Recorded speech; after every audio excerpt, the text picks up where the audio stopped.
नमस्कार दोस्तों, आप सभी का एक बार फिर से स्वागत है हमारे चैनल दुर्गा भक्ति मार्ग में। आज मैं आप सभी को सुनाऊंगी पुरुषोत्तम माह के आखिरी 5 दिनों में सुनी जाने वाली कहानी। किसी गांव में एक देवरानी जेठानी रहती थी। देवरानी धार्मिक प्रवृत्ति की थी। वह पूजा पाठ किया करती थी, लेकिन जेठानी की पूजा पाठ में कोई रुचि नहीं थी। वह कभी पूजा नहीं करती थी, ना ही कोई धर्म कर्म का कार्य करती थी। किसी को एक गिलास पानी भी नहीं पिला सकती थी। जेठानी अपनी देवरानी को भी पूजा पाठ करने से मना करती थी। वह कहती थी, क्या तुम पूरा दिन पूजा पाठ में ही लगी रहती हो? कभी मेरे साथ बाहर भी चला करो।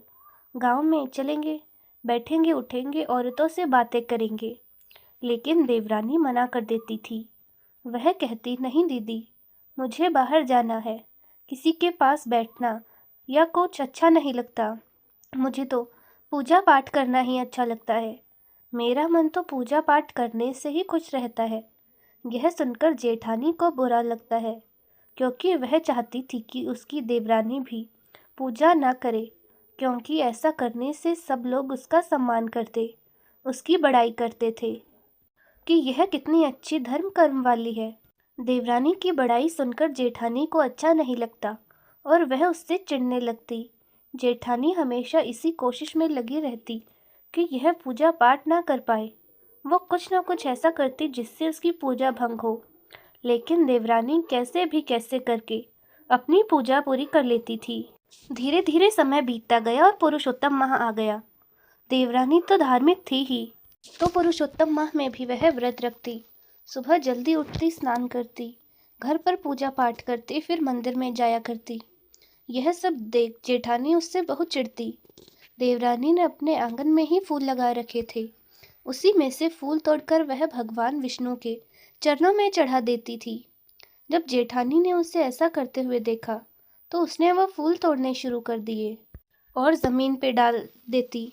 जितने भी फूल रोज खिलते, उन्हें तोड़कर ज़मीन पर गिरा देती थी। वह सोचती, देखती हूँ अब यह क्या लेकर जाएगी। देवरानी जब टूटे हुए फूलों को देखती तो उनकी पंखुड़ियाँ निकाल लेती और उन्हें को धोकर मंदिर में ले जाती और भगवान विष्णु के चरणों में चढ़ा देती और कहती, भगवान मेरे पास तो यही है, कृपया इसे स्वीकार करें। ऐसे पुरुषोत्तम माह के 5 दिन रह गए। भगवान विष्णु और माँ लक्ष्मी देवरानी की भक्ति देखकर बहुत प्रसन्न थे। उन्होंने कहा, चलो इसकी भक्ति की परीक्षा लेते हैं। फिर भगवान विष्णु और माँ लक्ष्मी ने बूढ़े ब्राह्मण ब्राह्मणी का वेश धरा और देवरानी के गांव में पहुँचे। उनके गांव के बाहर एक कुआं था। सब गांव की औरतें वहीं से पानी भरती थी। वह देवरानी जेठानी भी वहीं से पानी भरने जाती थी। वह दोनों हमेशा साथ ही जाया करती थी, कभी अकेले नहीं जाती थी। एक बार वे दोनों पानी भरकर वापस आ रही थी तो उन्होंने देखा, एक पेड़ के नीचे बूढ़े ब्राह्मण ब्राह्मणी बैठे हुए हैं। ब्राह्मण ब्राह्मणी ने उन दोनों से कहा, बेटा हमें थोड़ा सा पानी पिला दो। तो जेठानी ने पानी पिलाने से मना कर दिया और बोली, तुम्हारे लिए ये पानी लाती हूँ क्या, खुद पी लो। लेकिन देवरानी ने अपने घड़े में से उन दोनों को पानी पिला दिया। तब उन दोनों ने कहा, बेटी हम यहाँ गांव में कुछ दिन रहने को आए हैं, यही पास में हमारी झोपड़ी है, तो बेटी क्या तुम रोज़ हमारे लिए पानी ले आया करोगी? हम तो बहुत बूढ़े हैं, पानी भर नहीं सकते, हमारी हड्डियाँ कमज़ोर हो गई हैं। तब देवरानी ने कहा, ठीक है बाबा, मैं आप दोनों के लिए रोज़ पानी ले आया करूँगी। तो उसने अपने घड़े से आधा पानी उनके घड़े में डाल दिया और चली गई। अब रोज़ देवरानी 2 घड़े भर कर लाती, एक गड्ढा ब्राह्मण ब्राह्मणी की झोपड़ी में रखाती। यह बात जेठानी को अच्छी नहीं लगती। वह देवरानी से कहती, क्या तुमने यहाँ भी धर्म कर्म शुरू कर दिया? तब देवरानी कहती, दीदी तो क्या हुआ, देखो वो कितने बुजुर्ग हैं, अपने लिए पानी नहीं ला सकते, तो क्या हम उनके लिए थोड़ा सा पानी ले भी आएंगे तो क्या हो जाएगा, तो इसमें गलत ही क्या है? तो जेठानी कहती, ठीक है, तो तुम्हें जो अच्छा लगे वो करो। फिर वो घर चली गई। देवरानी रोज़ उनकी झोपड़ी के काम भी कियाती थी, खाना बनाना, साफ सफाई करना सब करती। इसी तरह पुरुषोत्तम माह बीत गया। आखिरी दिन जब देवरानी जेठानी पानी भरकर आई तो ब्राह्मण ब्राह्मणी वहीं बैठे मिले। तो उन्होंने पूछा, बाबा आप यहाँ क्यों बैठे हैं? तो उन्होंने कहा, बेटी आज हम लोग गांव वापस जा रहे हैं, लेकिन जाने से पहले तुम्हें कुछ देना चाहते हैं। तुम तो हमारे साथ झोपड़ी में चलो। देवरानी ने कहा, ठीक है चलिए। तो जेठानी सोचने लगी, पता नहीं क्या देंगे, कहीं कोई खजाना तो नहीं। यह सोचकर उसने कहा, क्या मुझे नहीं ले चलोगे? फिर उसने कहा, हाँ मुझे तो क्यों ले जाएंगे, मैंने तो पानी नहीं पिलाया, ना ही आपका कोई काम किया।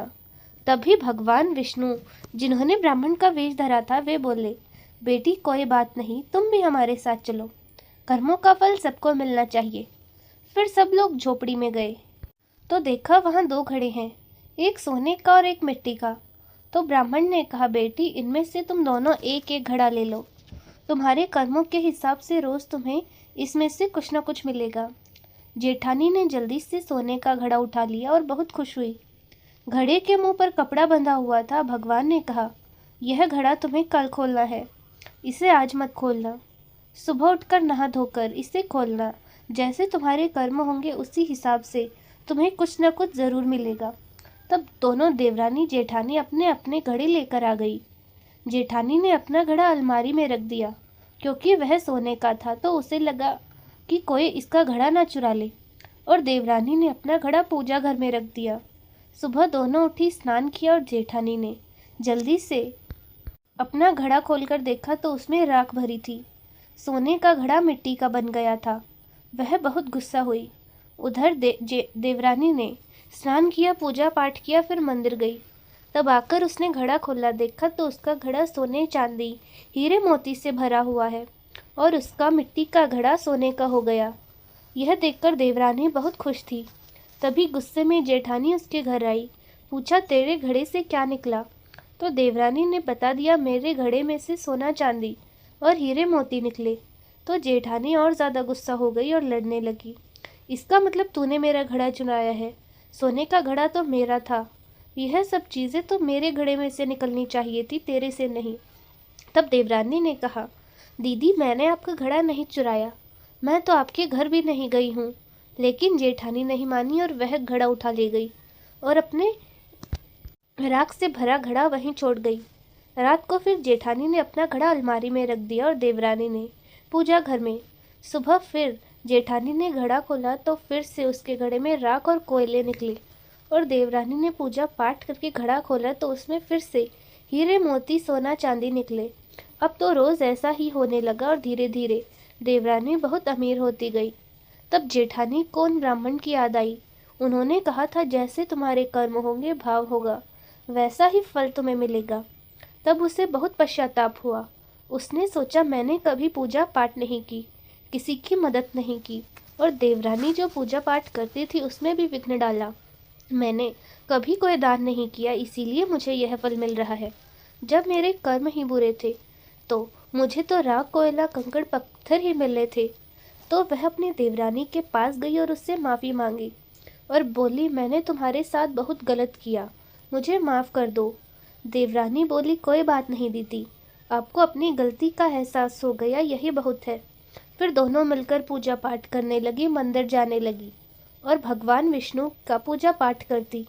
फिर भगवान की कृपा से जेठानी के पास भी कोई कमी ना रही और दोनों देवरानी जेठानी मिलकर खुशी खुशी रहने लगी। जय हो पुरुषोत्तम माह की। तो दोस्तों, उम्मीद है आपको यह वीडियो पसंद आई होगी।